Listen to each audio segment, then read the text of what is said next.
king's ambition. The pages of history tell us of kings and rulers, of plagues, famines, and wars. They speak of empires rising and falling, of heroes and villains, and of the relentless march of time. But some events are too terrifying, too dangerous to be recorded for future generations. Hidden away, erased from the annals of history, lies the tale of the dawn of the werewolf, where the lycan curse enveloped the lands.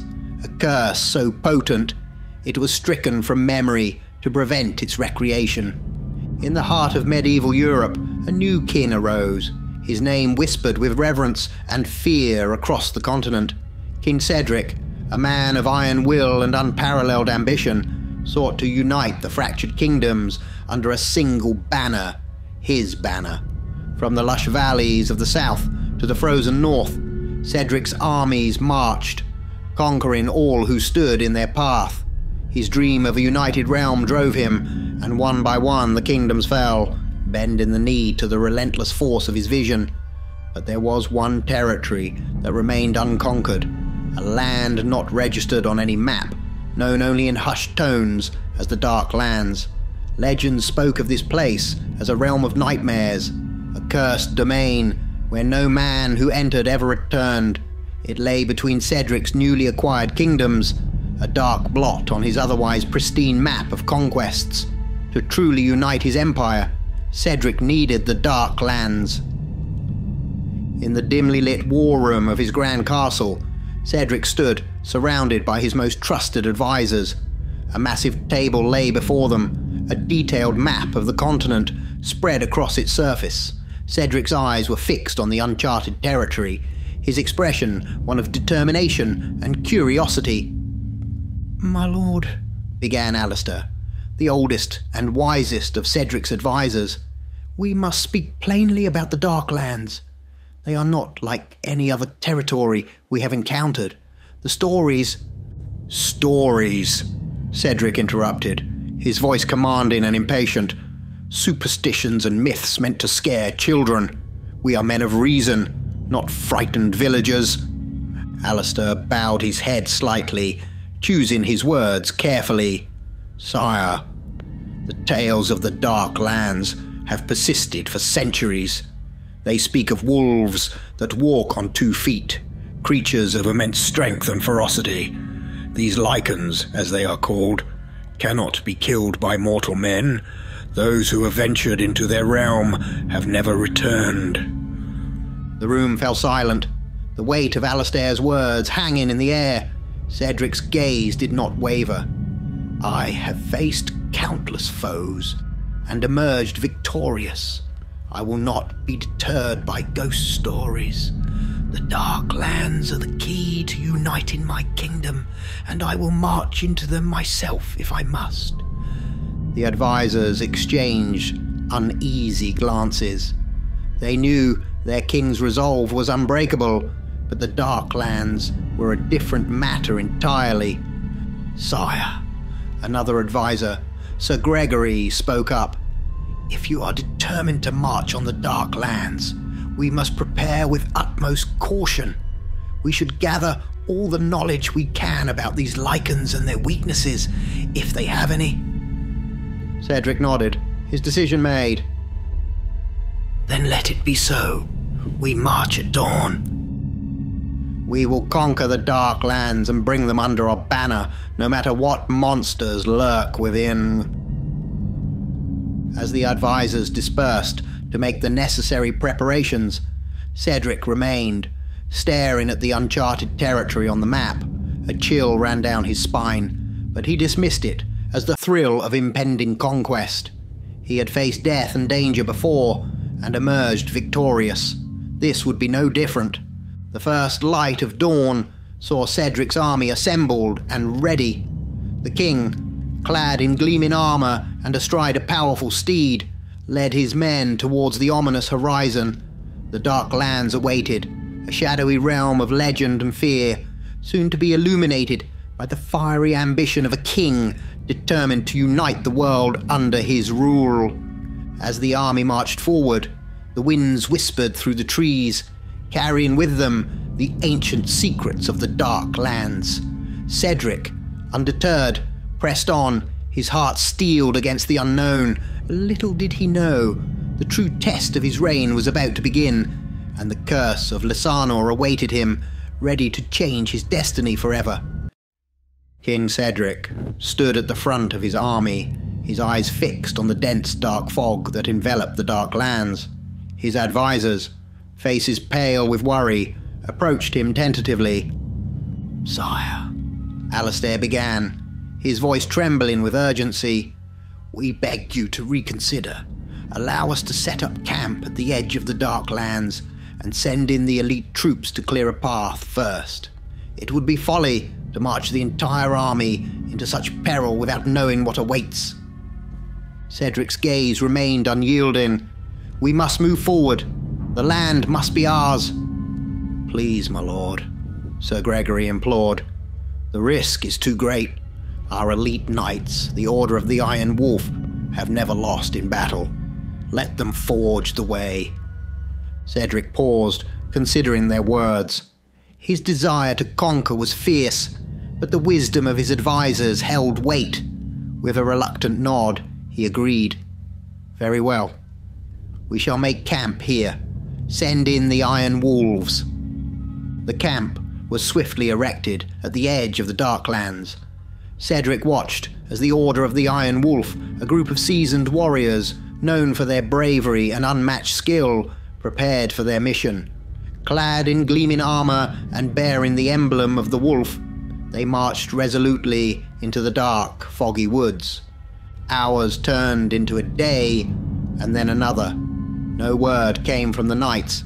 Anxiety grew among the soldiers, and even Cedric's resolve began to waver.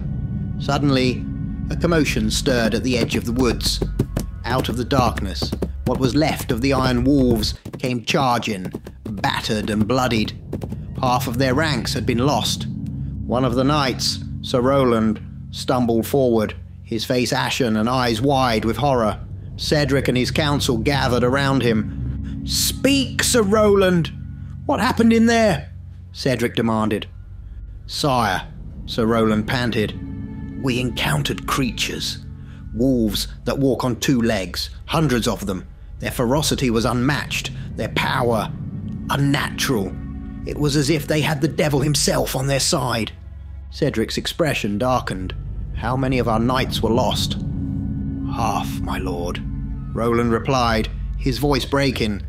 "And how many of these wolf creatures did you kill?" Roland hesitated, his face stricken with despair. "None, sire. They cannot be killed. I managed to stab several, but it had no effect. They are unstoppable." As the last of the knights retreated from the woods, Cedric began to don his armor, a determined fire in his eyes. "I will face them myself." "No, sire," Alistair objected. "We cannot lose you to these beasts. Your life is too valuable." Just then, a strange figure emerged from the woods. Half man, half wolf, the creature stood tall and imposing. "I wish to speak with the king," it growled. The council moved to block his path, but Cedric stepped forward, bravery shining through his frustration. "I am King Cedric. Speak." "I am Darian," the wolfman introduced himself. "We simply wish to be left in peace. Should you enter our lands again, I will not be as merciful. I will kill all who enter. You are a brave king, but you are powerless here. Leave us in peace, and no one else needs to die." Cedric's anger flared at this apparent challenge to his power. "I will take this land for my kingdom. It is a scar on these lands and must be healed. I, King Cedric, swear it." Darian's eyes flashed with a mix of sadness and warning. "Then you sentence your armies to death." With those words, Darian turned and disappeared back into the woods, leaving King Cedric seething with frustration and rage. The dark fog of the Dark Lands seemed to mock him, its depths hiding the terror that had claimed his knights and threatened his ambitions. Cedric knew then that his conquest would not be as simple as he had imagined. The true test of his reign had begun, and it was a battle against forces beyond his understanding. Days had passed since the disastrous foray into the Dark Lands, and King Cedric's mood had only darkened. Back in his kingdom, he stormed through the corridors of his castle, his rage a tempest that none could escape. His staff trembled under his wrath, and his generals and advisors bore the brunt of his ire. "We are but insects to these creatures," Cedric bellowed during a council meeting, his voice echoing off the stone walls. "They cannot be killed. To send in our armies is to send them to certain death. I am a king without the power to rule my lands." Days turned into weeks, and Cedric's anger only grew more volatile. He shouted at his servants, belittled his generals, and dismissed the advice of his most trusted counselors. The defeat at the hands of the lycans gnawed at his pride, a wound that refused to heal. Then one evening, news of a strange visitor reached the castle. The man claimed to possess knowledge on how to defeat the lycans and sought an audience with the king. Desperate for any advantage, Cedric ordered an immediate meeting. Night had fallen when Cedric took his place on the throne, his patience worn thin. The doors to the great hall creaked open, and a figure stepped inside, his presence shadowy and unsettling. The stranger approached, his eyes glinting in the dim light. "I am Lycan, a healer of sorts," the man began, his voice calm and measured. "I know many secrets of the lycan, in particular, how to defeat them." Cedric leaned forward, his eyes narrowing. "Tell me, man, before I have you strung up." Lycan smiled faintly, unperturbed by the king's threat. Now, that's no way to speak to someone who can help. Now is it? I will tell you, but I wish something in return." Cedric's eyes burned with impatience. "Name it." Thorn produced a crude map from his cloak and spread it on the floor, pointing to a small, insignificant piece of territory. "This," he said, "it is not in the way of any of your trade routes and would not be missed from the map. Nothing happens there." Cedric's advisors shifted uneasily, exchanging wary glances. Alistair, his voice filled with concern, spoke up. "Sire, we should consider this carefully. We know nothing of this man or his intentions." But Cedric, consumed by his need to defeat the lycans, dismissed their concerns with a wave of his hand. "I will hear what he has to say." Lycan continued, "I simply wish a small piece of land for me and my people to live in peace and be left alone." The discomfort among the advisors was palpable, but Cedric's mind was made up. He could not afford to pass up any chance, no matter how small, to gain an advantage over the lycans. "Agreed," Cedric said, his voice resolute. "You shall have your land. Now tell me, how do we defeat the lycans?" A sly smile spread across Thorn's face as he began to share his knowledge, the dim light casting long shadows on the walls. The pact was sealed, and with it, a new chapter in Cedric's quest to conquer the Dark Lands began. As the night deepened, whispers of the deal echoed through the castle. Cedric's advisors could not shake the feeling of unease that lingered long after Thorn had left. Yet Cedric, driven by his burning need for victory, felt a glimmer of hope rekindle within him. The battle against the lycans was far from over, and he would stop at nothing to see it through to the end.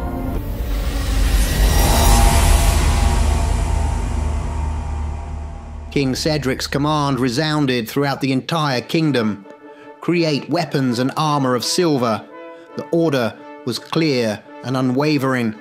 Every blacksmith, from the smallest village forge to the grand workshops of the capital, was instructed to halt all other work and focus solely on producing silver weaponry and armor. Every ounce of silver, from the coins in people's homes to the ornamental trinkets in noble estates, was seized for the king's cause. Foragers scoured the forests, mountains, and riverbeds, gathering materials for the smelting of silver. An entire kingdom was galvanized into a single purpose: to arm itself against the lycan threat. Weeks turned into months as the fires of the forges burned day and night, their glow illuminating the relentless effort of the blacksmiths. The air was filled with the rhythmic clanging of hammers, the hiss of molten metal, and the acrid smell of smoke. At long last, the fruit of their labor was revealed. Swords, arrows, spears, and armor for men and horses, all forged from silver, gleamed under the sun. The weaponry was magnificent, a testament to the kingdom's unity and determination. Each knight, soldier, and warrior was issued silver arms. The metals shine a symbol of hope and resolve. King Cedric stood on a balcony overlooking the grand courtyard where his army had assembled. The sight of thousands of warriors clad in silver was awe-inspiring. The sun's rays reflected off their armor and weapons, creating a dazzling spectacle. Cedric's heart swelled with pride and anticipation. "With these weapons," Cedric declared to his advisors, who stood by his side, "we shall defeat the lycan once and for all." His advisors nodded, their expressions a mix of hope and trepidation. The memory of their last encounter with the lycans lingered, but the sight of the silver-armored army filled them with a renewed sense of possibility. The call to march was given, and the silver army moved out, a shimmering tide of determination and courage. Cedric led the way, his own armor gleaming, his silver sword at his side. The ground trembled under the weight of the marching soldiers, the sound of their unified steps echoing through the land. As they approached the edge of the Darklands, the once intimidating fog seemed less ominous in the face of their newfound strength. Cedric's eyes were fixed on the horizon, his mind set on the battle to come. He was determined to conquer the Darklands and vanquish the lycan threat that had plagued his kingdom.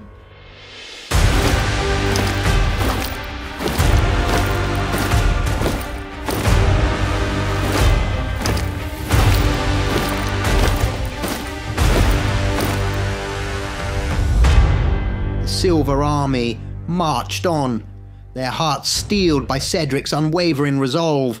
The Dark Lands awaited, but this time Cedric and his men were prepared. The battle between man and lycan was about to resume, and with their silver weaponry, they hoped to turn the tide in their favor. As the first rays of dawn broke over the horizon, casting a silvery glow on the marching army, King Cedric allowed himself a rare smile. The future of his kingdom hinged on the success of this campaign, and he would stop at nothing to see it through. The silver army of King Cedric stood poised at the edge of the Darklands, the fog swirling ominously before them. Cedric raised his hand, signaling for silence. He surveyed his troops, their silver armor gleaming in the dim light. With a voice that carried strength and determination, he addressed his soldiers.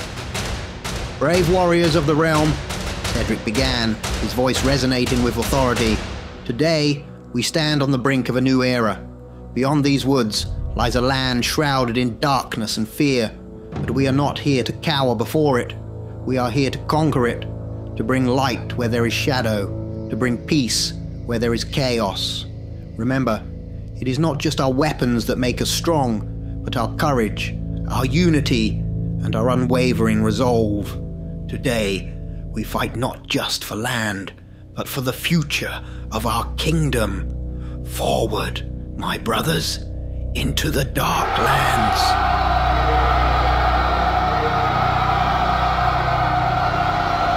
A resounding cheer erupted from the army, their spirits lifted by Cedric's words. With a determined stride, Cedric led his troops into the fog, the dense woods closing in around them. The march was arduous, the forest thick and foreboding. Every step seemed to echo with the whispers of ancient legends. Then, as they reached a clearing, they came face to face with a formidable sight. A large group of lycan warriors stood before them, their eyes glowing with feral intensity. The creatures were terrifying, their hulking forms a testament to their deadly prowess. Without hesitation, Cedric raised his sword and shouted, "Charge!" The silver weapons hit their mark, decimating the lycan army. Arrows flew and swords slashed, each strike causing the lycans immense pain. The lycans, who managed to avoid the initial barrage, found themselves helpless against the onslaught of silver. The battle was brutal but one-sided, and Cedric's army emerged victorious with very few casualties. Cedric's eyes burned with a bloodlust, his mind focused on a single purpose: destroy the lycan. No mercy, no quarter, no retreat. He ordered his army to move deeper into the woods, cutting down any lycan that crossed their path. The army of silver marched through the dark lands like a wave of death, leaving none spared. Finally, they arrived at the main outpost of the lycans, a den-like structure, more primal than any castle. As they approached, a familiar figure emerged under a white flag. Darian, the half-man, half-wolf. Darian's eyes were filled with sorrow and defiance as he spoke. You have slaughtered my people for land. All we asked was for peace. For hundreds of years we have never left the lands of Lysanor, keeping our people in peace. Your greed has forced you to slaughter us like cattle, using ancient knowledge of our weaknesses. Why would you do this if you are a king of peace? Cedric's expression remained stern as he replied, "A king must conquer to bring peace." Darian's gaze pierced Cedric's soul. "How did you know of our weakness?" Cedric answered, "A healer by the name of Thorn has aided our cause. He is a hero to our kingdom and these lands."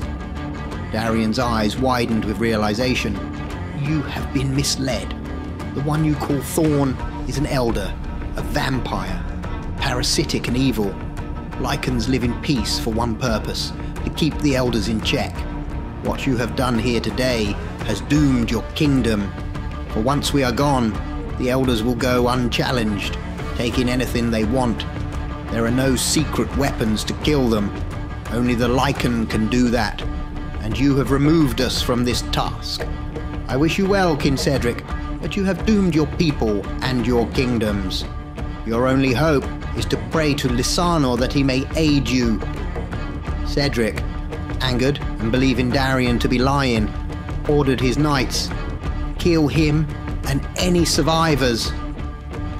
With a swift execution, Darian and the remaining lycans were slain.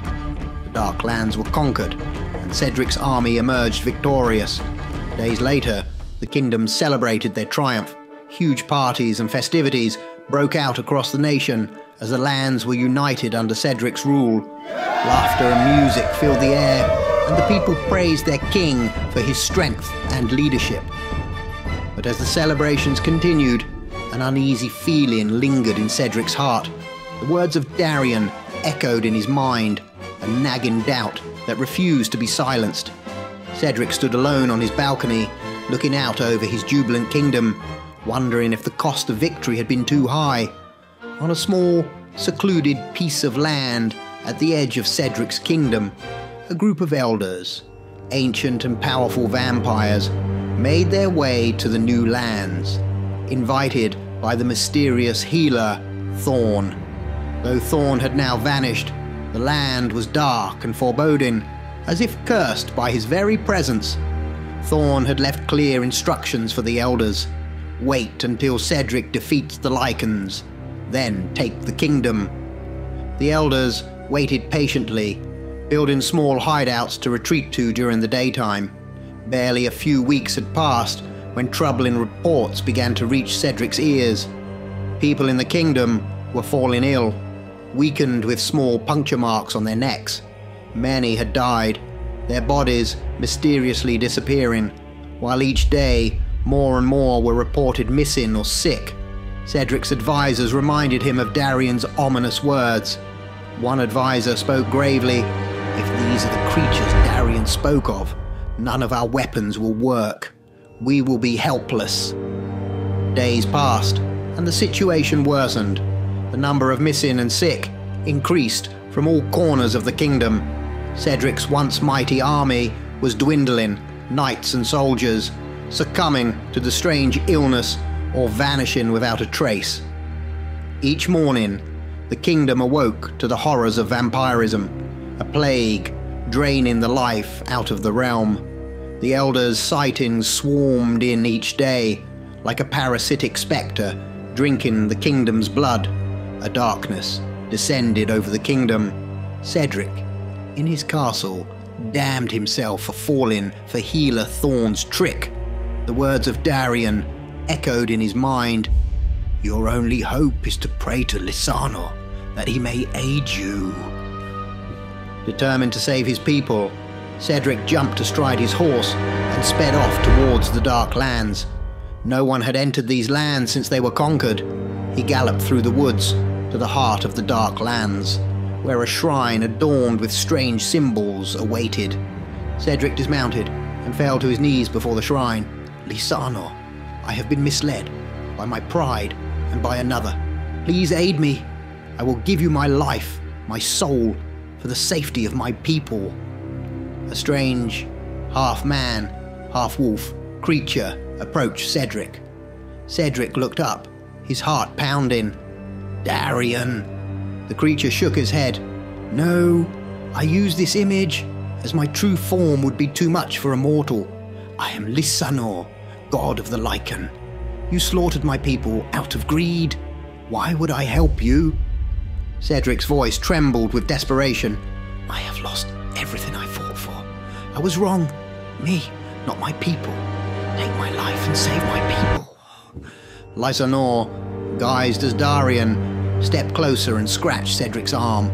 Blood trickled down, but the wound healed unusually fast. Now you bear the curse of the lycan. When the moon is next full, you will become one of my children forever. Each person you spread your curse to will also become one of my children.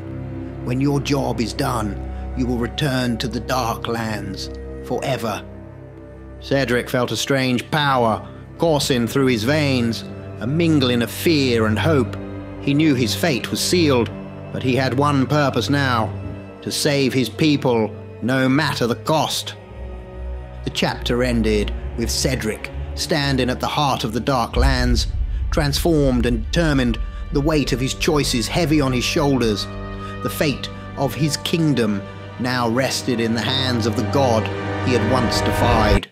Cedric returned to his castle, only to find it barren and desolate. The eerie silence was broken only by the sound of the wind whistling through the empty halls. No living soul could be seen. His heart sank with the weight of his failure and the devastation that had befallen his kingdom. But then, a single thought pierced through his despair. His son, born some months ago and kept hidden from the world, his son was the last hope for his lineage. Without wasting a moment, Cedric sped towards a small shack, hidden away from the castle and any prying eyes. It was a place known only to a few select and trusted friends. As he approached, his heart pounded with both fear and hope. Bursting through the door, Cedric found his loyal friend, Sir Alistair, standing guard. In his arms, wrapped in a simple blanket, was Cedric's infant son. The relief that washed over Cedric was overwhelming. Alistair, Cedric said, his voice thick with emotion. You have done well. Alistair nodded, his expression a mix of concern and loyalty. What is your command, my king? Cedric reached into his cloak and pulled out a heavy purse of gold. Take this gold. Leave the kingdom. Take my son to safety, far from here. Tell no one of his father or his lineage. Swear to me you will protect him. Alistair's eyes widened in understanding and resolve. I swear it, my king. Your son will be safe. Cedric handed his son to Alistair, his heart breaking at the thought of parting with his only child. He is the future. Ensure he lives free of this curse, free from the shadows of our past. Alistair took the child, his grip firm and protective. I will guard him with my life. With a final, heartfelt look, Alistair turned and sped off into the distance, the weight of his new responsibility clear in his determined stride. Cedric watched them go, his heart heavy yet hopeful. He knew his friend would fulfill his promise. As the shack's door closed behind them, Cedric turned back towards the castle, the burden of his destiny pressing heavily upon him. He had given his all for his people, and now for his son. The fate of the kingdom may have been sealed, but the future of his bloodline was now in safe hands. Alone once more, Cedric steeled himself for the battles ahead. His transformation was inevitable, and with it came a new purpose. The kingdom needed to be cleansed of the vampire plague, and he would be the one to do it. Lysanor's curse was both his punishment and his redemption.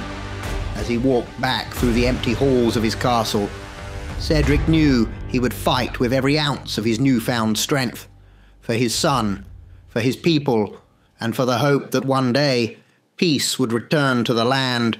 The night of the full moon had arrived. As the luminous orb rose high in the night sky, Cedric's body began to convulse. He cried out in pain as his form twisted and contorted, bones cracking and reshaping. His transformation from king to werewolf was excruciating but inevitable. When the change was complete, he stood on two legs, a fearsome beast, and let out a primal howl that echoed through the land. With supernatural speed, Cedric ran towards the lands of the elders, alone but determined. As he travelled through small settlements, he saw the elders attacking his people. Without hesitation, he dispatched the vampire invaders, his new lycan strength overwhelming them. After each encounter, he bit the remaining settlers, transforming them into lycans, his army growing with each passing hour. Throughout the night, Cedric's ranks swelled. By the time they reached the lands of the elders, they were a formidable force. The territory was dark and terrifying, a place where life itself seemed drained. The very air was heavy with malevolence. Like wild animals, Cedric and his lycans tore through the safe houses of the elders.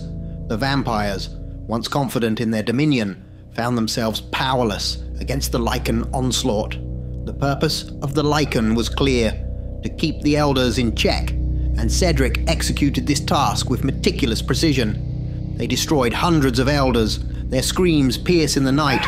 Many fled in fear, never to be seen again. The battle raged on, a relentless purge of the parasitic vampires that had plagued the kingdom. As dawn approached, the lands of the elders were littered with the remnants of the night's destruction. Cedric had either killed or banished all of the elders. The morning sun rose, casting light on the devastation, but Cedric did not change back to his human form. He was now doomed to the lycan curse forever. Cedric led the remaining lycans back to the Dark Lands, where they were greeted by Lysanor, now in his full, godly form. Lysanor's presence was both awe-inspiring and terrifying. "You sought to conquer this land," Lysanor spoke, his voice resonating with power, "but you have been its destroyer. You sought to bring peace, but have brought nothing but suffering and pain. You sought to save your people in a last bid for salvation, but you have now doomed them to the curse of the lycan. Your name will be removed from history, so no one will ever follow in your stead." As Lysanor's words echoed in the air, the lands began to regrow. Nature reclaimed what had been lost, and society slowly recovered and bloomed, without the interference of those who sought peace through conquest. King Cedric, once a mighty ruler, was forgotten, his deeds and his name erased from history, a silent testament to the cost of pride and ambition. As the world moved on, the Darklands remained a place of balance, a reminder of the thin line between power and ruin. Cedric, now a creature of the night, led his lycans into the depths of the Darklands, a ghost of the past, destined to guard the balance he once sought to destroy.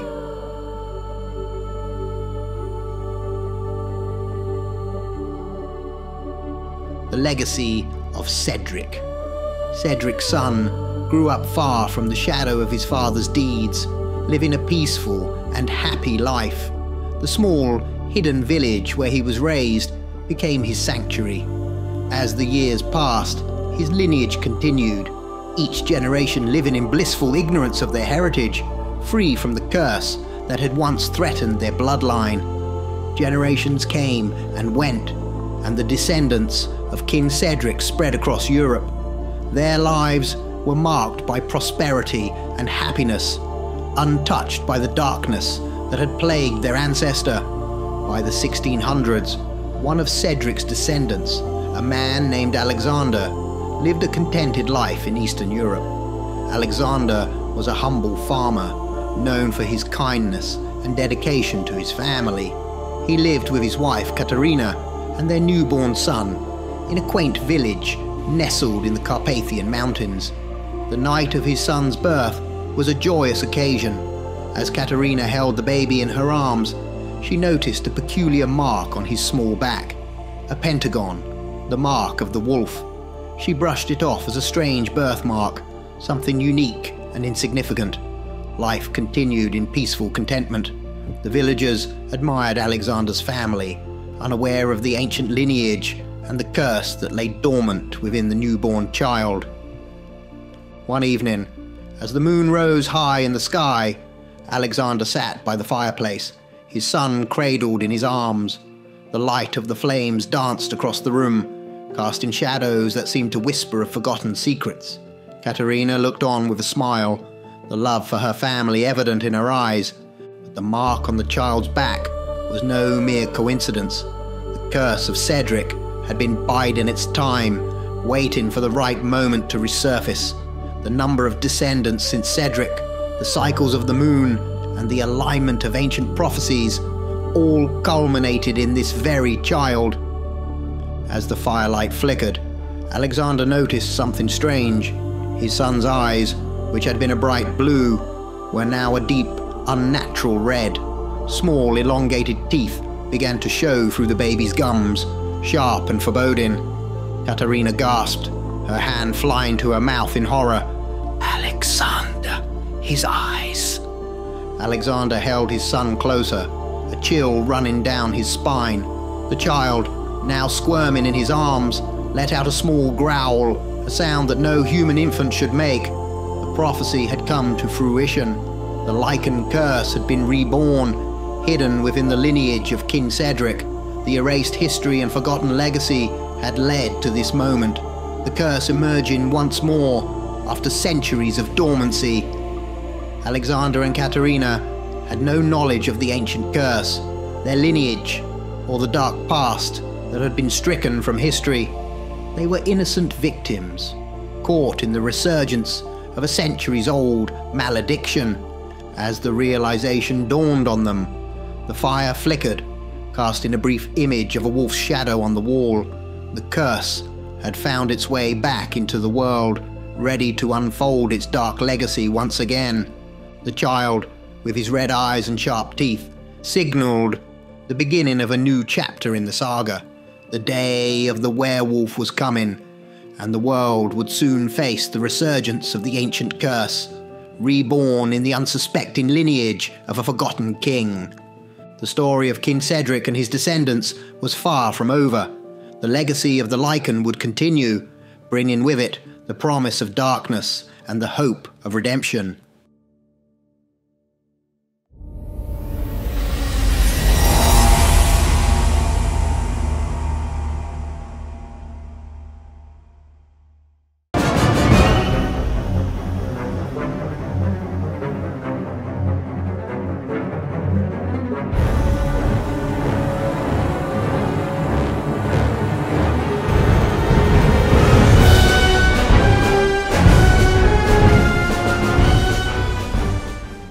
day of the werewolf. 10 years had passed since the birth of Alexander and Katerina's son, Dmitri. The strange mark of the wolf, a pentagon, had remained on his back, and his red eyes and elongated teeth became more pronounced as he grew older. To protect him from the world's judgment and to shield the world from the curse, Alexander and Katerina kept Dmitri hidden, away from the prying eyes of the villagers. Dmitri lived a secluded life, playing alone in the woods surrounding their home. The forest became his sanctuary, a place where he could explore without fear of being seen. But the curse of the lycan was growing stronger within him. As Dmitri aged, the power of the curse intensified, stirring something wild and uncontrollable deep inside him. One crisp autumn afternoon, Dmitri was playing in the woods, pretending to be a great explorer. The leaves crunched beneath his feet, and the cool breeze rustled through the trees. He was lost in his imagination when he heard voices behind him. Turning, he saw a group of boys from the village, their faces twisted with curiosity and malice. "Look, it's the freak," one of the boys sneered. "Yeah, the weird kid who never comes to town," another chimed in. Dmitri's heart pounded in his chest. He tried to ignore them and continue his game, but the boys closed in, surrounding him. They were older and much bigger than the 10-year-old Dmitri. Their taunts turned into shoves, and soon they were pushing him to the ground. "Why are you hiding out here, freak?" one boy demanded, pinning Dmitri down and hitting him. Just as Dmitri felt overwhelmed by fear and pain, a low growl echoed through the woods. The boys paused, looking around nervously. From the shadows of the trees, a lone wolf emerged, its eyes fixed on the bullies. The boys froze in terror as another wolf appeared, and then another, until a pack of wild wolves stood behind Dmitri, growling menacingly.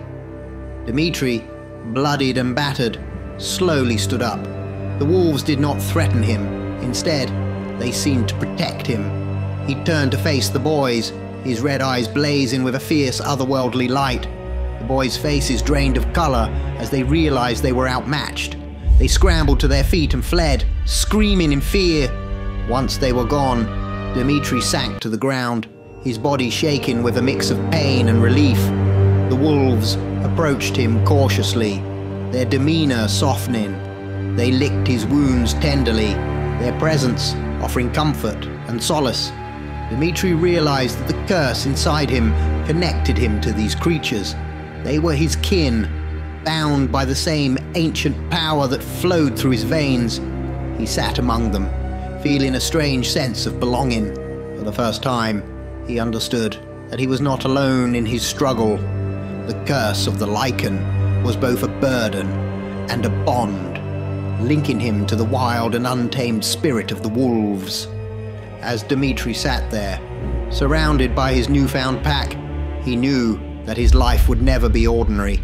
The power within him was growing, and with it came a destiny he could not yet comprehend.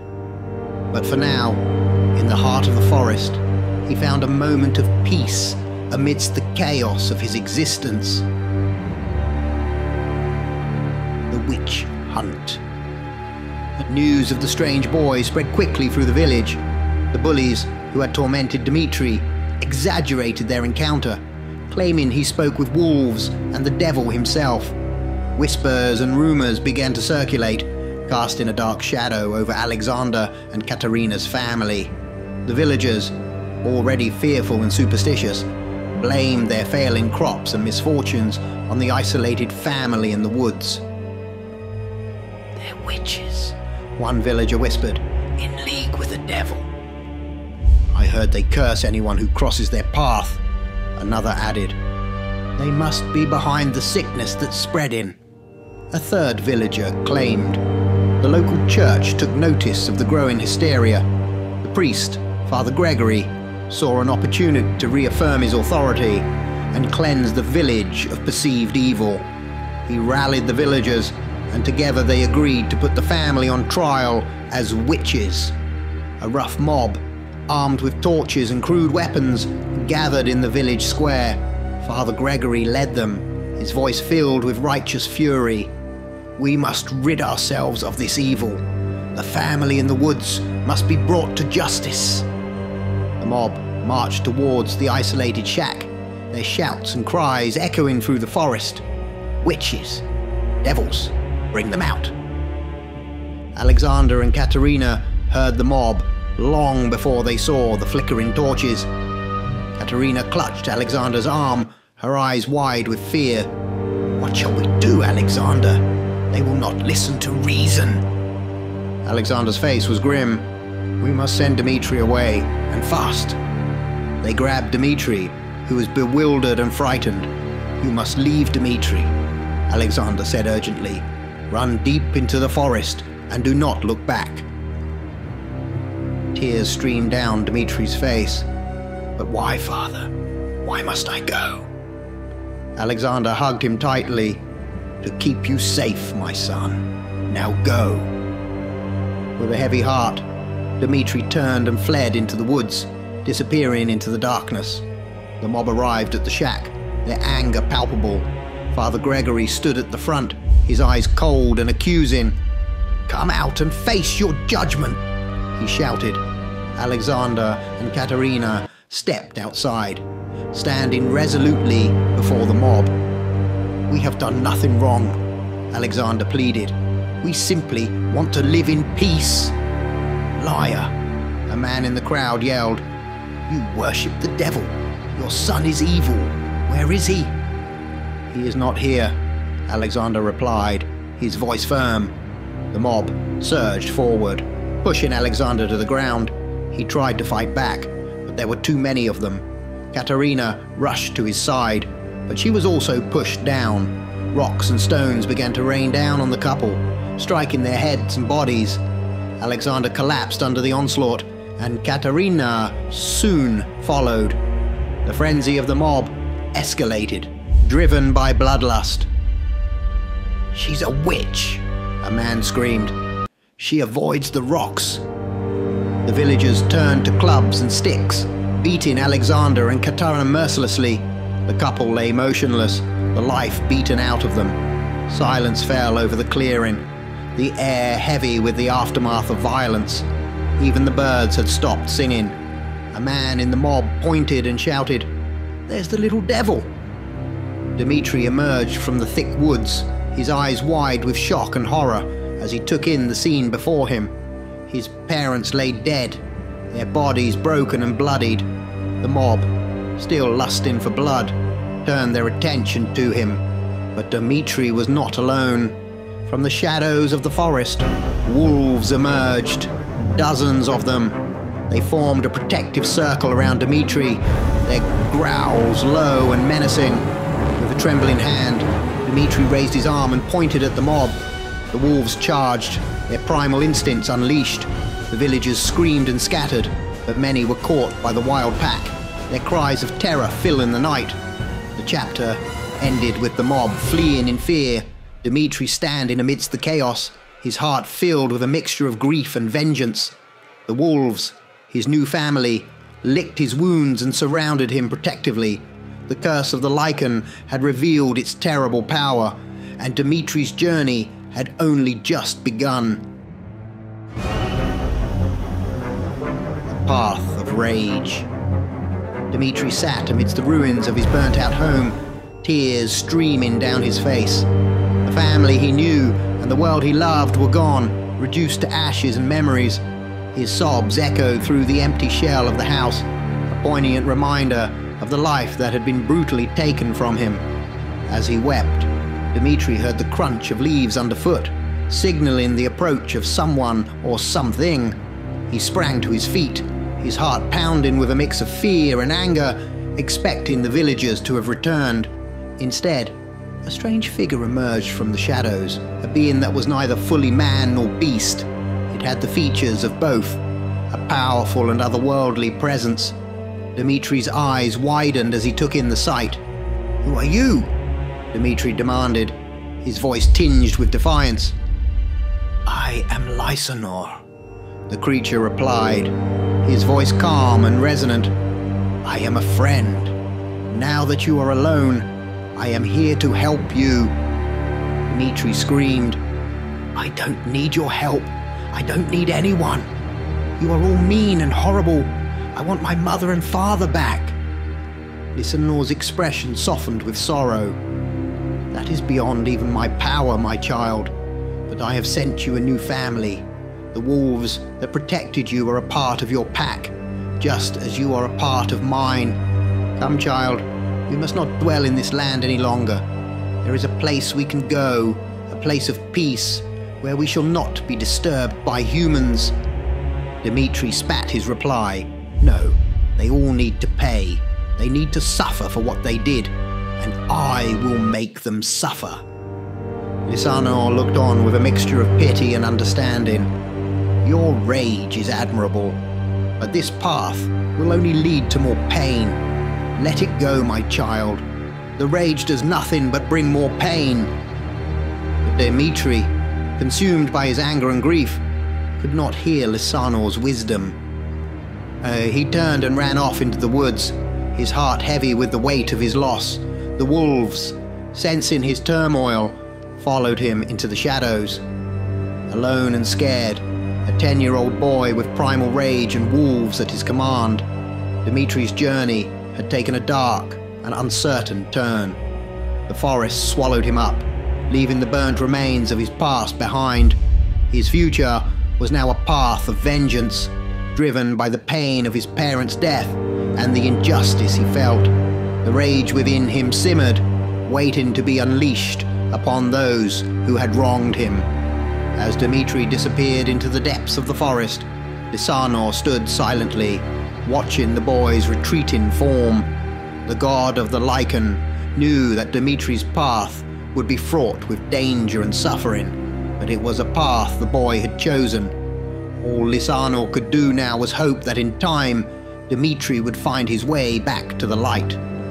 The chapter ended with Dmitri, a lost and angry child, running deeper into the unknown, his heart set on revenge. The wolves followed, a silent testament to the ancient bond that now linked them. The journey ahead was uncertain, but Dmitri's resolve was unshakable. The day of the werewolf was approaching, and Dmitri's fate was yet to be written. The return of humanity. Almost 10 years had passed since the boy who talked to wolves disappeared into the depths of the forest.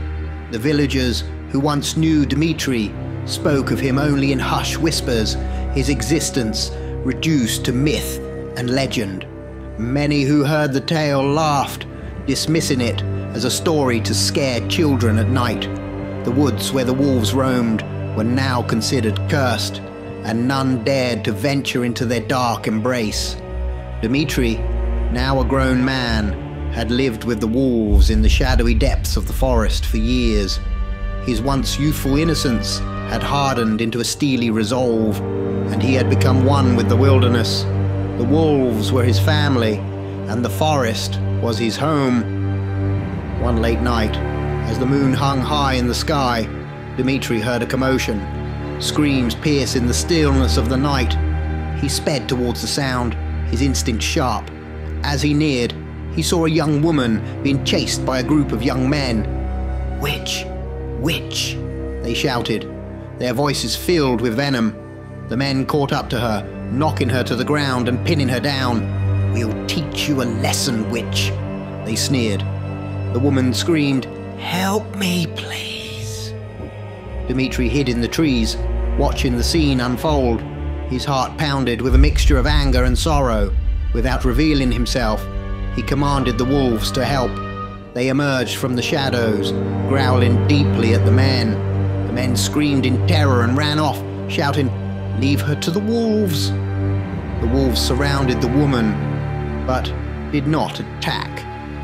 They stared at her, their eyes filled with a strange, almost human curiosity. Then they parted, allowing Dmitri to step through.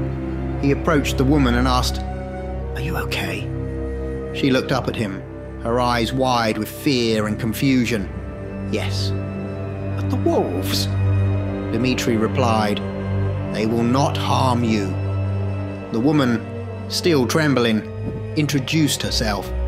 My name is Elena. Thank you for saving me. As Dmitri began to walk off, Elena called out, Please, I have nowhere to go. If I return home, they will surely kill me. Dmitri hesitated, then waved for her to follow. They walked in silence through the dark woods, the wolves vanishing into the shadows. Eventually, they came upon Dmitri's home, a small cave modestly furnished with blankets and a fire pit. Dmitri sat down and asked, Are you hungry? Elena nodded. Dmitri grabbed a dead rabbit and took a bite, then handed it to her. She recoiled in disgust. You can't eat that raw. It must be cooked. She built up the fire and cooked the rabbit. The warmth of the flames casting flickering shadows on the cave walls. They ate together, the silence between them slowly giving way to conversation. Time passed, and Elena stayed with Dmitri in the forest. She taught him how to cook, to enjoy the simple pleasures of life. Her presence brought a sense of humanity back into his life that he had long forgotten. They shared stories, laughed, and slowly a bond formed between them. Dmitri found himself opening up to Elena, his guarded heart slowly melting in her presence. She brought light to his darkness, showing him that there was more to life than vengeance and survival. As the days turned into weeks and then months, their relationship deepened. Elena's kindness and resilience helped Dmitri rediscover his own humanity. He began to see the world not just as a place of danger and suffering, but as a place where love and happiness could exist. Their love blossomed slowly, like a flower blooming in the harshest of conditions.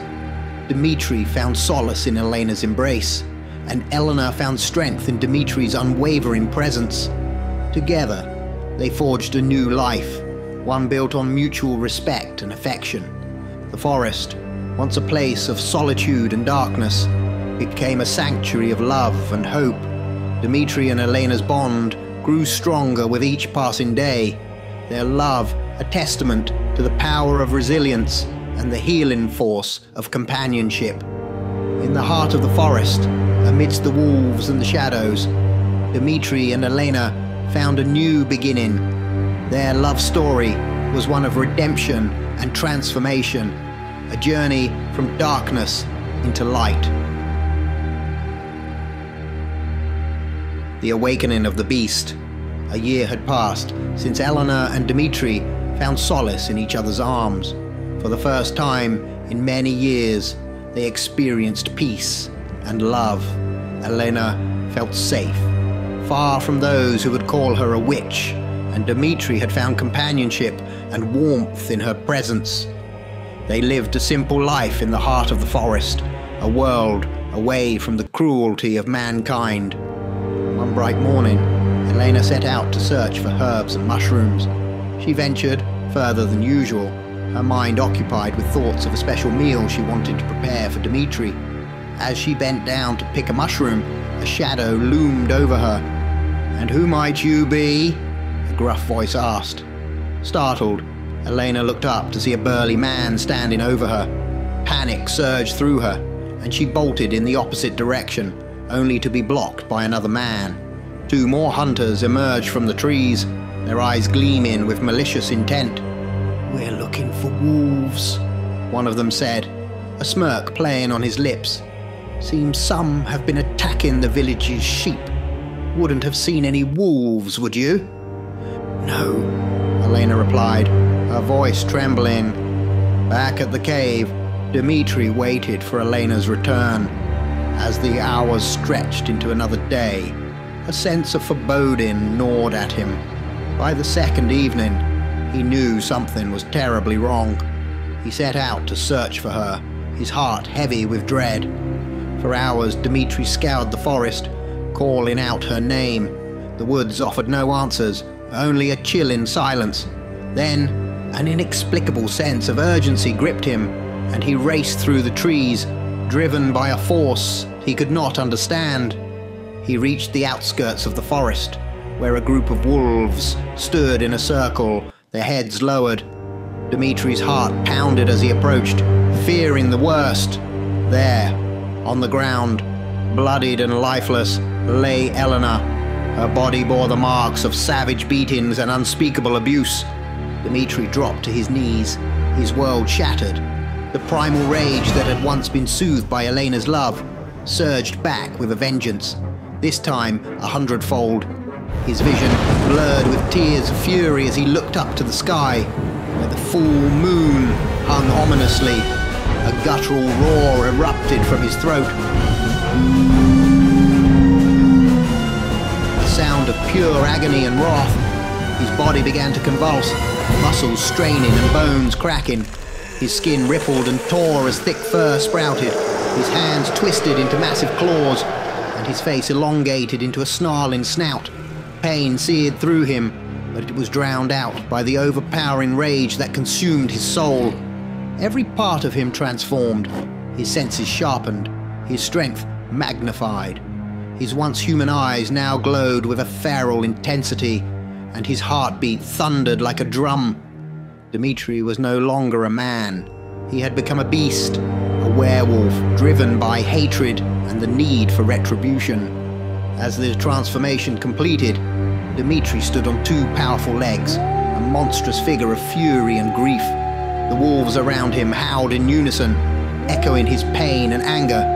Dmitri's mind was a tempest of vengeance. The hunters who had done this to Elena would pay, and the village that harbored such cruelty would face his wrath. His primal rage was ready to be unleashed, and he would stop at nothing to make them suffer as he had suffered. With a final, earth-shaking roar, Dmitri sprinted towards the village, his thoughts consumed by the promise of retribution. The beast within him had awoken, and there would be no mercy for those who had taken everything from him. The chapter ended with Dmitri, now a fearsome werewolf, charging through the forest towards the village. His heart, once filled with love, was now a vessel of unquenchable rage, ready to unleash a storm of vengeance upon those who had wronged him. The Night of Rage. Dmitri stood at the edge of the village, the full moon casting an eerie glow over the darkened rooftops. Shadows danced in the moonlight, and the village lay in an uneasy silence, unaware of the storm about to descend upon it. The beast within Dmitri howled for vengeance, its primal rage bubbling just beneath the surface. With a low growl, Dmitri stepped forward, his massive form slipping into the village streets. The first screams erupted as he tore into anyone in his path. His claws slashed through flesh, his teeth sank into bone. The villagers, caught off guard, could do nothing but run in terror. Dmitri's vengeance knew no bounds. He moved with terrifying speed, his strength unmatched. He smashed through doors, dragging people from their homes. Their pleas for mercy fell on deaf ears. Each attack fueled his rage, the memory of Elena's lifeless body driving him further into madness. He was a whirlwind of death and destruction, his roars echoing through the night. Bodies littered the streets, the scent of blood thick in the air. Fires started in the chaos, casting a hellish glow over the village. The cries of the dying mixed with the roar of the flames, creating a symphony of horror.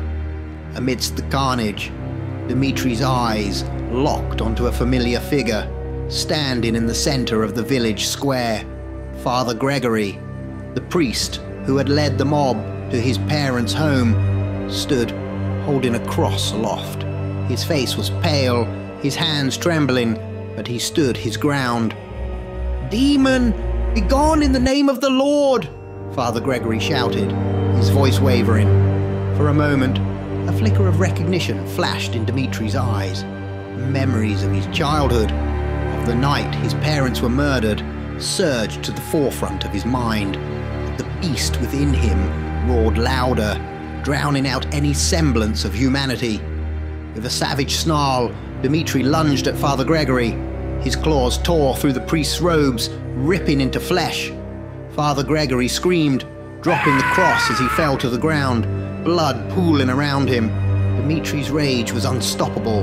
The night wore on, and Dmitri's rampage continued. He moved through the village like a force of nature, unstoppable and merciless. The villagers had no chance against his wrath.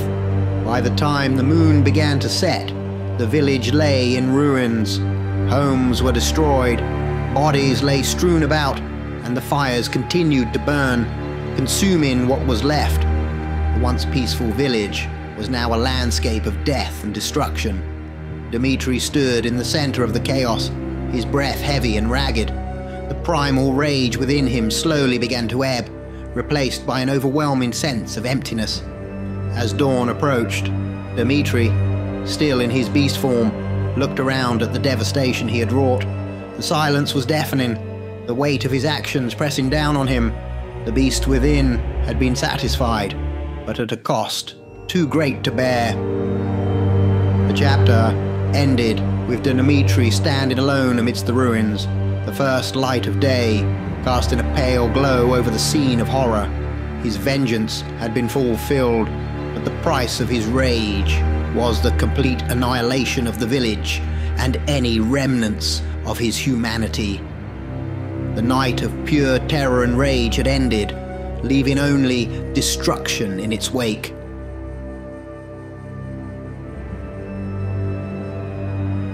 The rise of the Alpha. As Dmitri stood amidst the smouldering ruins of the village, a familiar figure approached him, seemingly emerging from nowhere. Lysanor, in the form of a half-man, half-beast, stepped into the clearing, his eyes filled with sorrowful wisdom. "I tried to warn you, my son," Lysanor spoke gently. "There is no peace outside of my sanctuary. Come, it's time for you to come home." Dmitri's eyes, still glowing with the remnants of his primal rage, locked onto Lysanor. "No," he growled. "Though my vengeance is sated today, it knows no limits. I must unleash the rage again and again. The primal rage cannot be confined to peace. I will make them all suffer."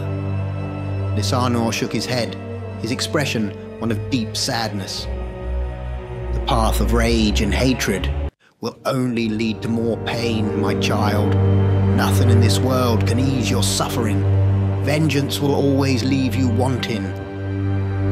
"But it will make me feel so much better," Dmitri retorted, his voice a low snarl. For the remainder of the day, Dmitri stood alone in the center of the village, still in his werewolf form, now his permanent state. Lysanor watched him for a moment longer, then turned to leave, his final words hanging in the air. "You are now the Alpha, Dmitri. Your rage will know no bounds, and so the beast will inherit the earth."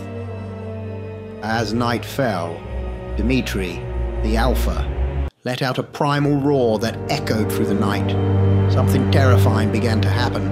The bodies of those who had been cut down by the Alpha started to convulse. Their once lifeless forms twisted and changed, transforming into werewolves, each one a part of the Alpha's growing pack. Dmitri watched as the newly transformed werewolves rose to their feet, their eyes glowing with the same feral intensity that burned within him. The village was no longer a place of desolation, but the birthplace of a new terror. The Alpha, once known as Dmitri, stood at the forefront, a legion of werewolves behind him. Their collective growls and howls filled the night air, a symphony of primal rage and newfound purpose. With his pack at his back, Dmitri knew that his path of vengeance had only just begun. The world would soon know the wrath of the Alpha and his relentless horde. No corner of the earth would be safe from their terror. The beast would indeed inherit the earth, and Dmitri, now fully embracing his role as the Alpha, was ready to lead the charge.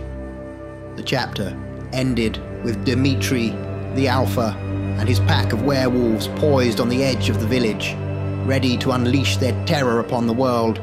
The primal rage within him burned brighter than ever, a force that would stop at nothing to make all who crossed his path suffer as he had suffered. The vision of the apocalypse. The world had changed forever. Under the reign of the Alpha, the once vibrant cities and peaceful villages lay in ruins. The skies were perpetually darkened by thick clouds, casting an eternal twilight over the desolate landscape. Buildings crumbled, streets overgrown with wild vegetation, and the remnants of human civilization lay scattered and broken. The silence was broken only by the howls of the werewolves that roamed the earth, an unstoppable force that had brought about the end of humanity.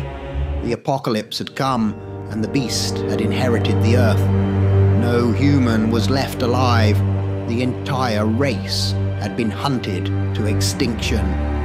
The werewolves ruled supreme, their primal instincts driving them to dominate every corner of the world. The transformation was complete, and the earth was now a domain of relentless predators, a twisted reflection of the once diverse and thriving planet. Amidst the chaos, Dmitri, the Alpha, stood atop a hill, overlooking the apocalyptic wasteland. His eyes, glowing with the feral intensity of the beast within, surveyed the world he had helped create. The vision of his vengeance fulfilled was both awe-inspiring and horrifying. The primal rage that had driven him to this point had reshaped the world into a nightmare where only the strong survived. But then, the scene shifted. The dark clouds began to dissipate, and the ruins of the world blurred into the shadows of Dmitri's mind. This apocalyptic vision was not the present, but a possible future, one where his rage and hatred had led to the complete annihilation of humanity. Snapping back to reality, Dmitri found himself and his pack on the outskirts of a bustling city. The humans within were still unaware of the terror approaching their gates.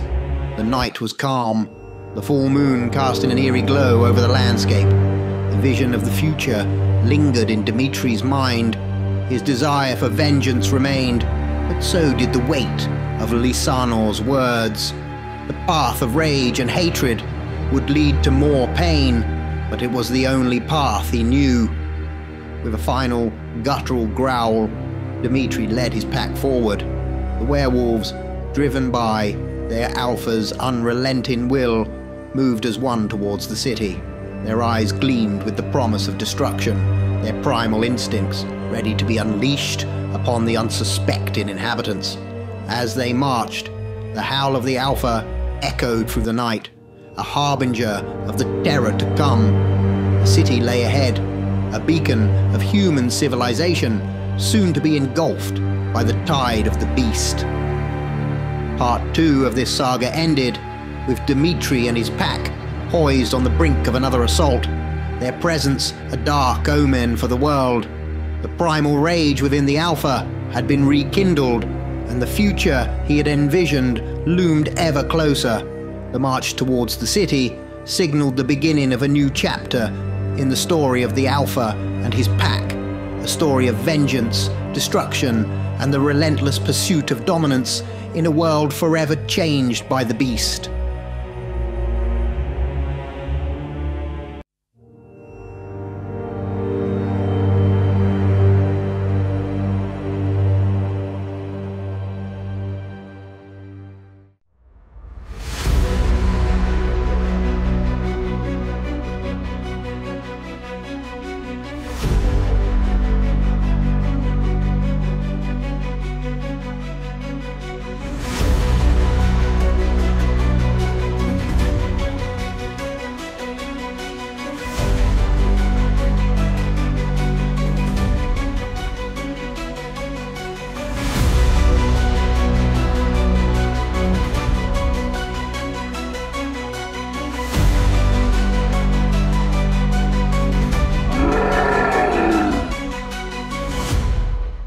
Night of the Werewolf. Chapter 1. The Siege of Brasov. The Alpha, Dmitri, stood outside the towering walls of the 17th century city of Brasov. Nestled in the Carpathian Mountains, the city was a bustling hub of trade and culture, its inhabitants blissfully unaware of the lycanthropic menace lurking just beyond their gates. The full moon cast an eerie glow over the landscape, highlighting Dmitri's massive form and the army of werewolves that stood behind him, their eyes gleaming with anticipation. Inside Brasov, the townsfolk went about their daily duties, oblivious to the impending doom. Merchants bartered in the marketplace, children played in the cobblestone streets, and the scent of fresh bread wafted from the bakeries. The city was alive with the hum of activity, a stark contrast to the silence and tension outside its walls. Dmitri raised his clawed hand, signaling his pack. With a guttural growl, he commanded the werewolves to attack. They surged forward as one a terrifying tide of fur and fangs. The gates of Brasov, strong and fortified, stood no chance against their relentless onslaught. The wolves breached the defenses with ease, pouring into the city like a flood of death. The peaceful streets of Brasov erupted into chaos. The werewolves tore through the populace, their primal rage driving them to slaughter anyone in their path. Screams of terror filled the air as men, women and children fell before the oncoming horde. Dmitri moved with deadly precision, his claws and teeth cutting down all who dared stand against him. Those who were bitten by the werewolves soon joined the carnage, their bodies convulsing and transforming into beasts.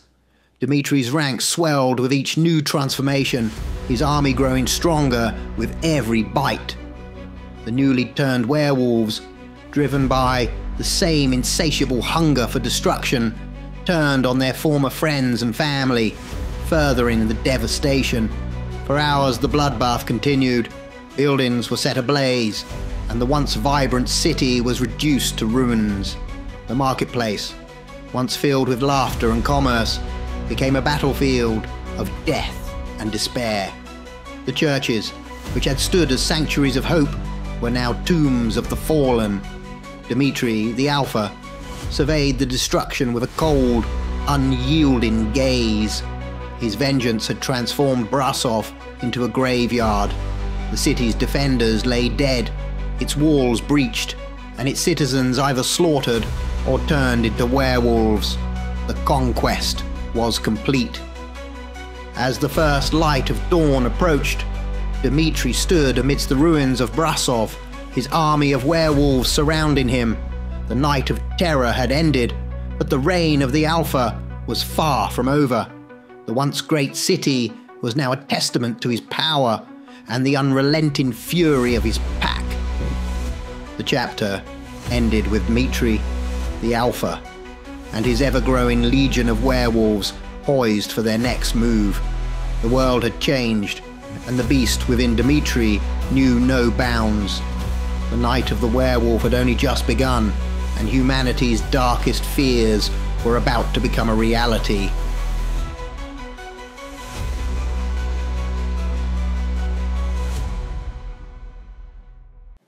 The call to arms. In the heart of Central Europe, nestled along the Danube River, lay the grand city of Vienna. It was the largest and most influential city near the Carpathian Mountains, a beacon of culture and power in the region. Ruling over Vienna was Archduke Leopold Graham, a man known for his wisdom, strength, and unwavering sense of justice. As the most powerful ruler in Central Europe, his influence stretched far and wide. Word of the Lycan curse and the fall of Brasov reached Archduke Graham swiftly. Refugees poured into Vienna, seeking safety under his rule. Despite the chaos, Graham remained composed. He was a kind ruler, but stern in his governance. He accepted the refugees, offering them sanctuary, but immediately put them to work rebuilding and fortifying the city. In the Grand Council chamber, Graham convened a meeting with his trusted advisors, military leaders, and survivors from the afflicted regions. The room was filled with a palpable tension as they discussed the growing threat of the werewolves. "These creatures are unlike any enemy we have faced before," began General von Richter, a seasoned warrior. "They are relentless and unstoppable. Every person they bite becomes one of them." A survivor, his face gaunt and eyes haunted, spoke up. "I barely escaped Brasov with my life. They tore through the city like a force of nature. There was nothing we could do." Graham listened intently, his face grave. "Is there no way to defeat them?"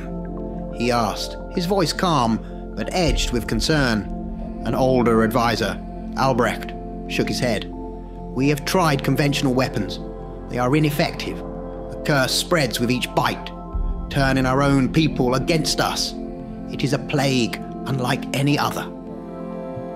Silence fell over the room as the gravity of the situation settled upon them. Graham's mind raced with possibilities.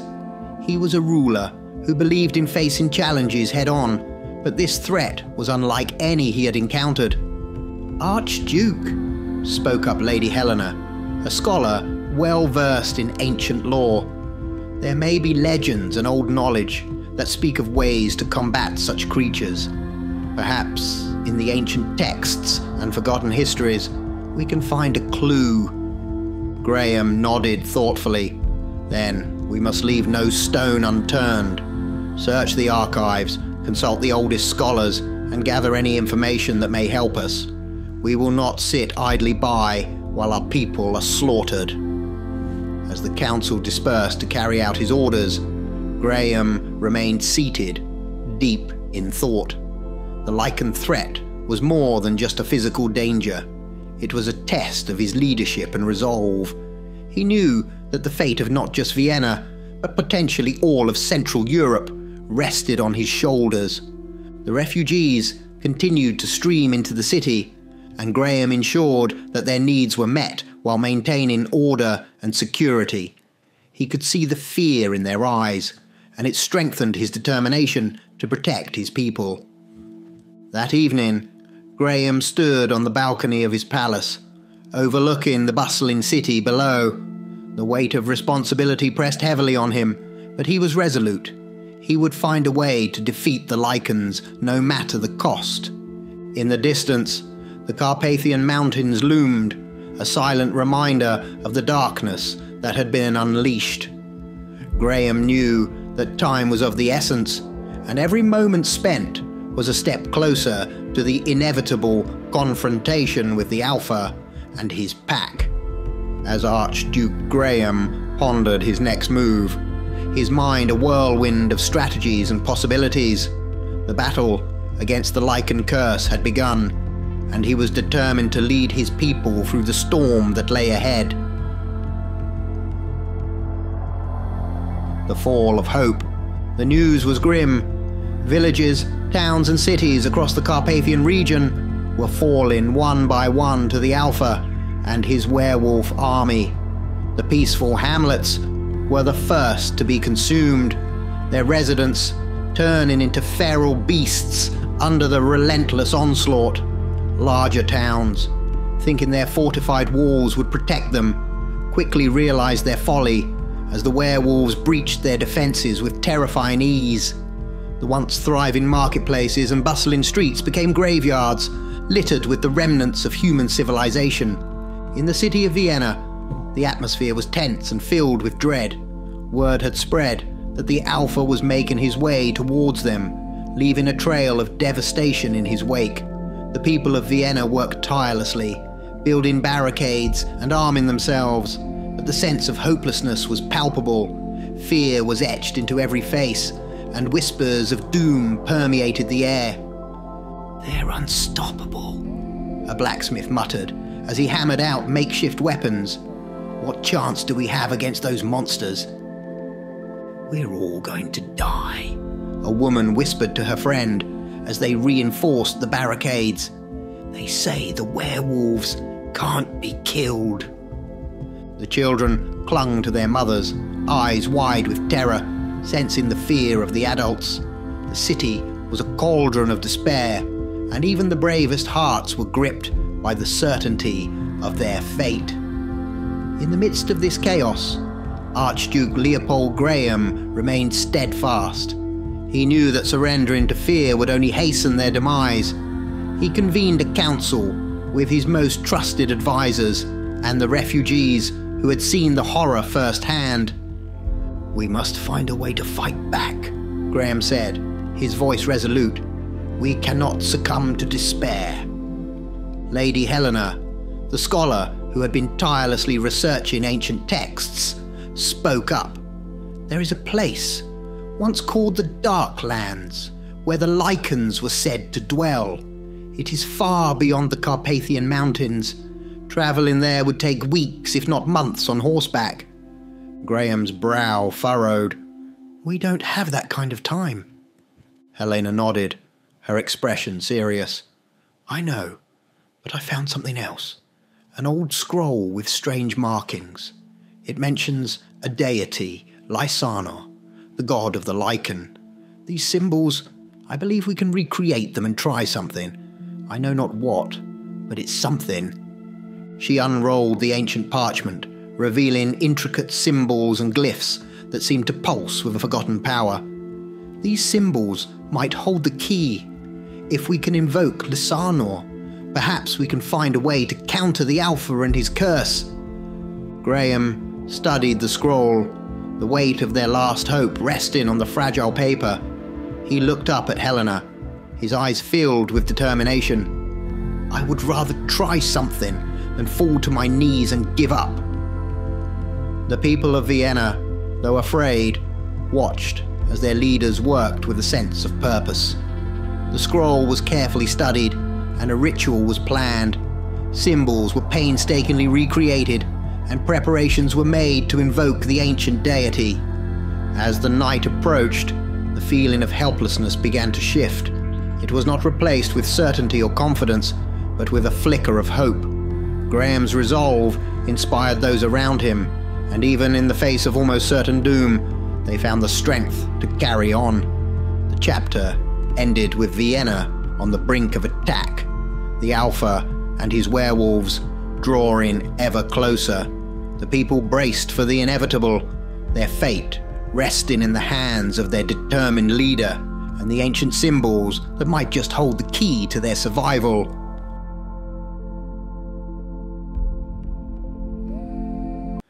The ritual of desperation. The Alpha and his relentless army stood at the outskirts of Vienna. Fires blazed, and the air was thick with smoke and the scent of blood.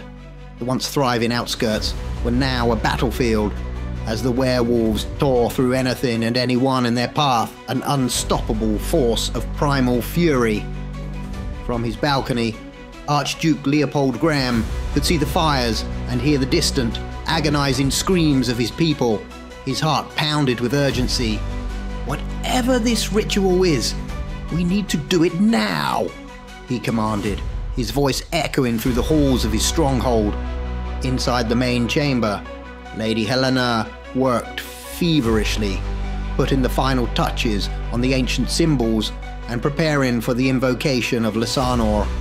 Her hands trembled with both fear and determination as she arranged the relics and chanted the incantations. The scroll lay open before her, its symbols glowing faintly in the dim light. Outside, the lycan army marched through the streets of Vienna, an unstoppable wave of terror.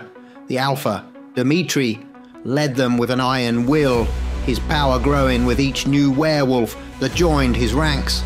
The primal rage within him surged, fueled by the strength of his pack. The city's defenses crumbled. People fled in terror, only to be caught and turned by the advancing werewolves. The power of the pack enhanced Dmitri's rage, making him more formidable with every passing moment. Graham could see the lycan army at the gates of his stronghold. "Hurry, Helena!" he screamed, his voice filled with desperation. Helena mumbled the final words of the ritual, her voice barely audible over the chaos outside. She closed her eyes, focusing all her energy on the invocation. Moments passed, each one feeling like an eternity, but nothing seemed to happen. Graham looked at her, his expression a mix of hope and despair. Well, we never gave up. We'd go out trying. The sounds of battle grew closer. They could hear the guards being slaughtered just outside the chamber.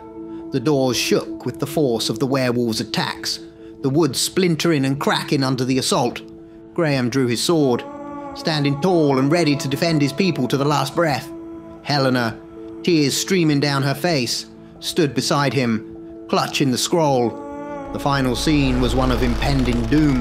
The gates of the stronghold began to buckle under the pressure, and the roar of the Alpha's army grew louder, an unrelenting storm of primal rage. The chapter ended with Graham and Helena standing side by side, prepared to face their fate. The sense of impending doom hung heavy in the air as the might of the Alpha and his werewolf army bore down upon them, and the last hope of Vienna seemed to flicker and fade in the encroaching darkness.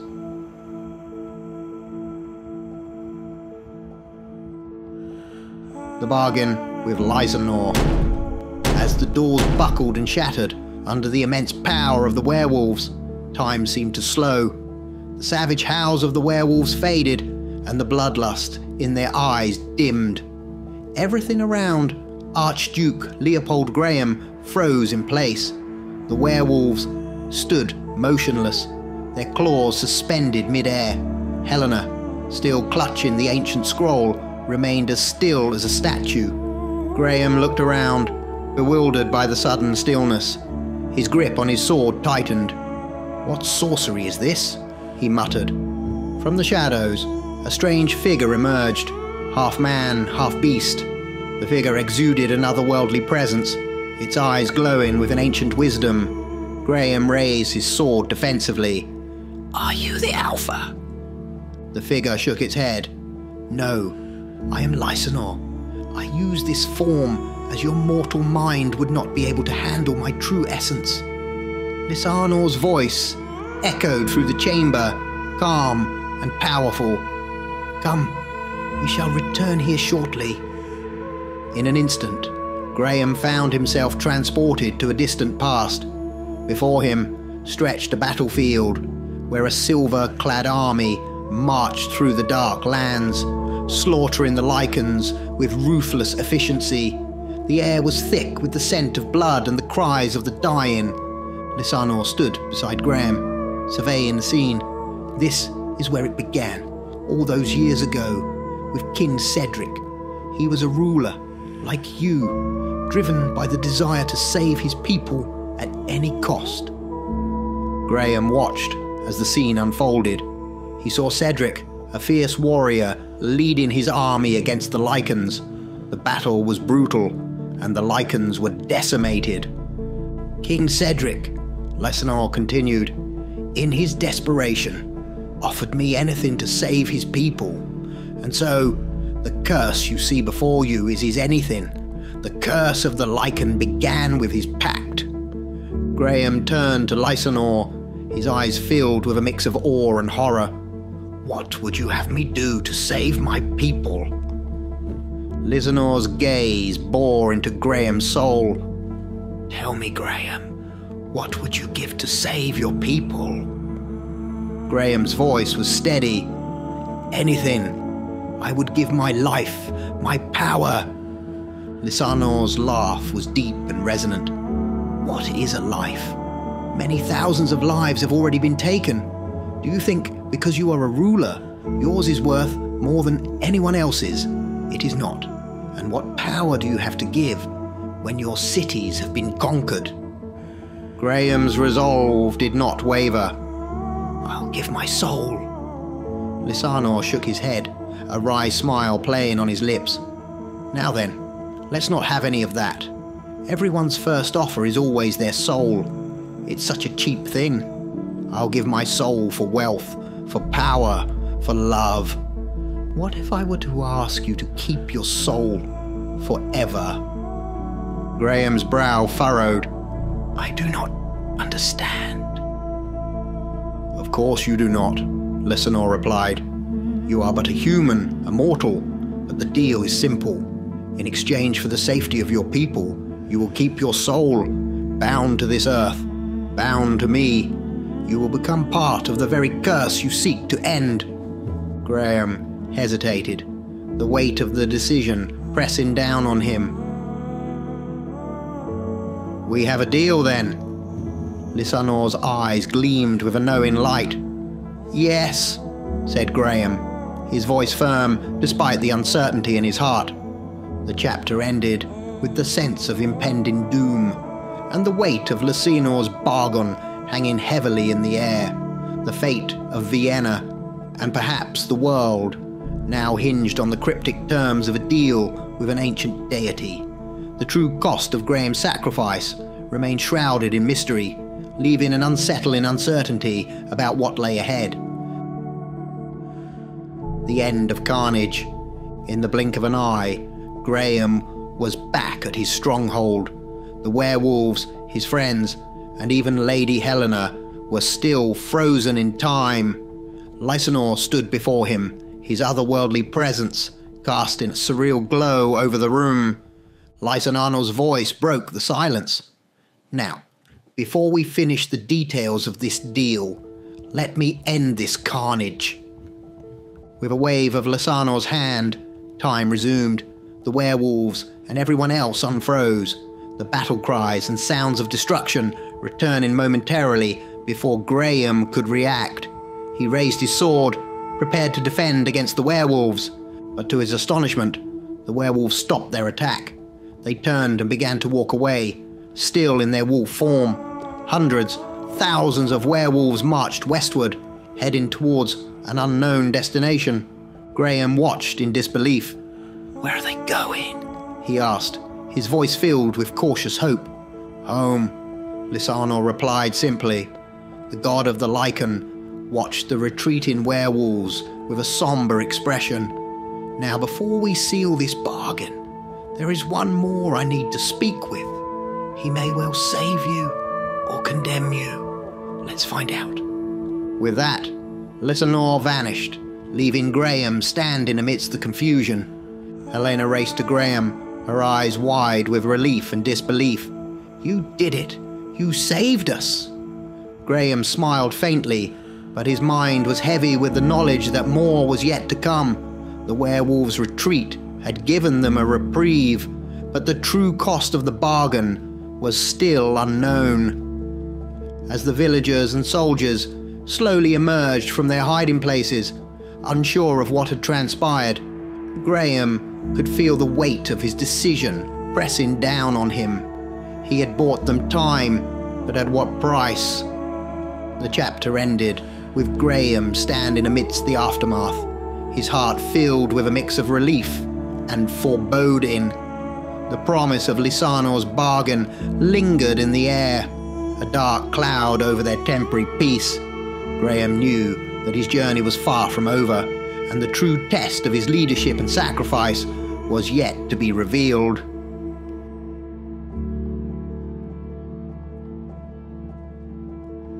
The Alpha's choice. The Alpha roared in anger as his pack no longer followed his commands. The werewolves marched out of the city, heading towards the dark lands. Dmitri's fury was palpable, his eyes burning with uncontained rage. In a flash, Lysanor appeared before him, exuding calm amidst the chaos. "Come, my child. It is time for you to decide," Lysanor said, his voice filled with both authority and sadness. In the blink of an eye, Lysanor and Dmitri stood at the ruins of Dmitri's childhood home. The familiar surroundings were now nothing more than a shell of their former selves. Dmitri looked down, realizing he was in his human form once more. "My son," Lysanor began, "you have known much sorrow. I beg you to come home to me, join your pack in the Darklands, complete the cycle, become one with my pack. If you stay here in this world, there is nothing but pain and suffering for you. You are the Alpha, the primal force that cannot die. You will live a long, painful life of suffering and regret until those born of death shall give you peace." Dmitri's eyes flashed with defiance. "They took everything from me," he spat. "They took my parents for no reason other than ignorance.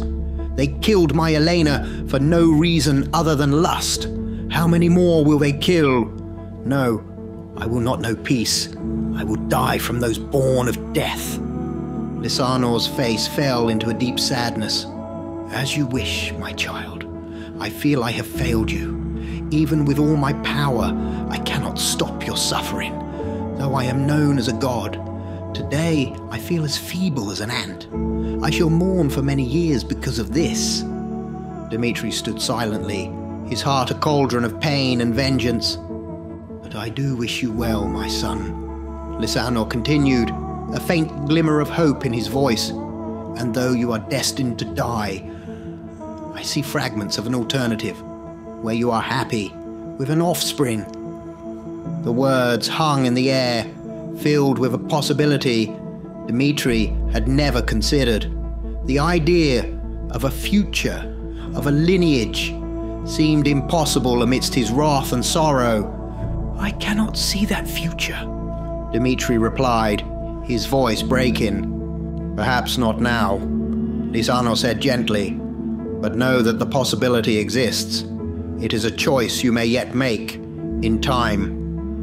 With that, Lysanor vanished, leaving Dmitri alone in the ruins of his past. The silence was deafening, the weight of his decision settling heavily upon him. The path ahead was shrouded in darkness and uncertainty, but Dmitri knew one thing: his vengeance was not yet complete.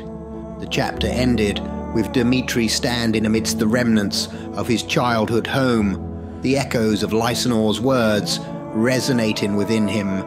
The choice between a life of endless suffering and the faint glimmer of a different future lay before him, waiting for his next move.